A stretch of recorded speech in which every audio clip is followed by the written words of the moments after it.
जागेश्वर अल्मोड़ा जिले में अल्मोड़ा से करीब 35 किलोमीटर दूर है। इससे पूर्व पॉपकॉर्न ट्रिप में हम अल्मोड़ा से जागेश्वर तक की यात्रा पर वीडियो बना चुके हैं, जिसका लिंक ऊपर दाईं ओर और डिस्क्रिप्शन में है।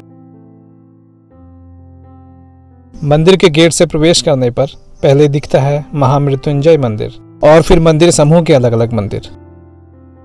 जागेश्वर मंदिर का इतिहास और यहाँ से जुड़ी अद्भुत बातें जानते हैं श्री कमल सनवाल जी से, जो पिछले 12-13 वर्षों से जागेश्वर धाम में सेवाएं दे रहे हैं। जागेश्वर धाम में छोटे बड़े 125 मंदिर हैं। 108 शंकर भगवान के हैं और 17 अन्य देवी देवताओं के हैं। इसमें 4-5 मंदिर मुख्य हैं जहाँ नित्य पूजा वगैरह हुआ करती है। महामृत्युंजय मंदिर है और पुष्टि माता का मंदिर है, माता जी का, नागेश्वर जी का, केदारनाथ जी हैं, मान जी हैं और बटुक भैरव हैं, जहाँ नित्य पूजा हुआ करती है। मंदिर का इतिहास तो काफ़ी प्राचीन है। बताते हैं कि स्वयं शंकर भगवान ने यहाँ पर तपस्या की थी। उनको देख के सप्तऋषि यहाँ पर आए, उन्होंने यहाँ पर तपस्या की। उनको ही शंकर भगवान ने सर्वप्रथम यहाँ पर दर्शन दिए। उसके बाद अनेकों देवी देवता, ऋषि मुनि लोग यहाँ पर आए हैं। तो अनेक देवताओं के, ऋषियों के आने के प्रभाव से स्थान अपने आप में काफ़ी जागृत हो गया।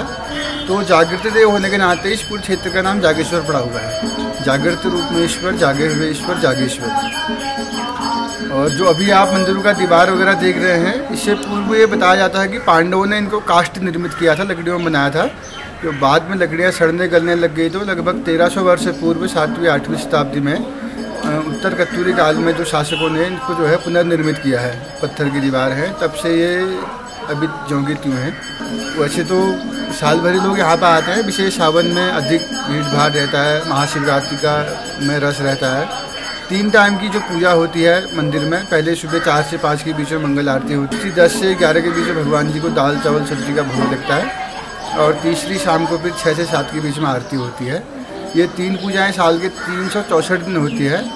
एक महाशिवरात्रि को जो है 4 पहर की पूजा होती है। वही सुबह 4 से 5 में प्रातः श्रृंगार, 10 से 11 के बीच में भोग, शाम को 6-7 के बीच में आरती होती है और सबसे बड़ी महाआरती रात को 12 बजे बाद होती है। हाँ, वो सुबह 4 बजे के 4 से 5 के बीच में जब प्रातः आरती होती है तो तब मंदिर खुलता है। पट बंद करके, पर्दा लगा करके आरती होती है। वो आरती में आप और बाकी श्रद्धालु लोग शामिल नहीं हो सकते। और शाम की जो आरती होती है वो सभी लोग उसमें शामिल हो सकते हैं, आरती देख सकते हैं। वो 6 से 7 के बीच में, अब आजकल तो जैसे 5:30 से 6:30 के बीच में जाती है, ठंडी का समय, और गर्मियों में 7 से 8 तक वो आरती होती है। उसके बाद मंदिर का पट बंद हो जाते हैं। सो ये मेन गेट बंद हो जाता है, फिर मंदिर एंट्री नहीं रहता, क्योंकि बाहर ASI के अंडर में है ना मंदिर। यहाँ जो पुजारी आए वो जगतगुरु शंकराचार्य जी उनको लेके आए महाराष्ट्र के कोंकण से। तो भट्ट परिवार वैसे पुजारी यहाँ पर है, क्योंकि जगतगुरु शंकराचार्य द्वारा ये शिवलिंग कीर्तित है।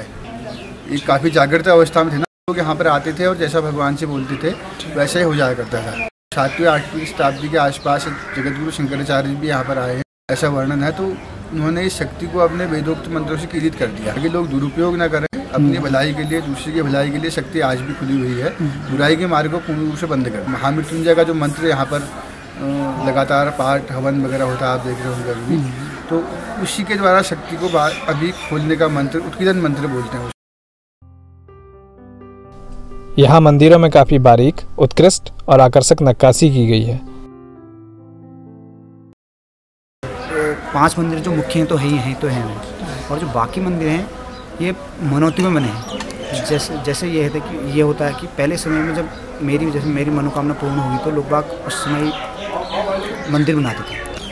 कोई घंटी चढ़ाता है, कोई रुद्राभिषेक करता है, कोई पूजन इत्यादि करता है, कोई भंडारा करवाता है। पहले समय ये होता था कि जैसे किसी की मनोकामना पूर्ण होगी तो लोग बाग मंदिर बनाते थे। तो मंदिर, ये सारे मंदिर 8वीं सदी से 18वीं सदी तक सारे बनते।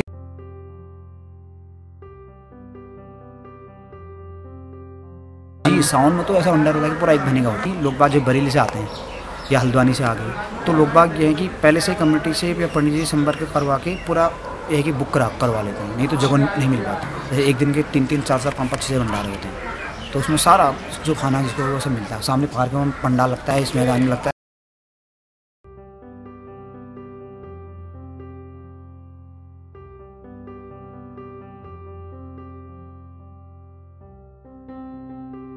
यहाँ के ज़्यादातर मंदिरों की मूर्तियाँ अब संग्रहालय में रखी गई हैं। जागेश्वर आकर म्यूजियम को जरूर विजिट करें और जानें हमारे गौरवशाली इतिहास के बारे में।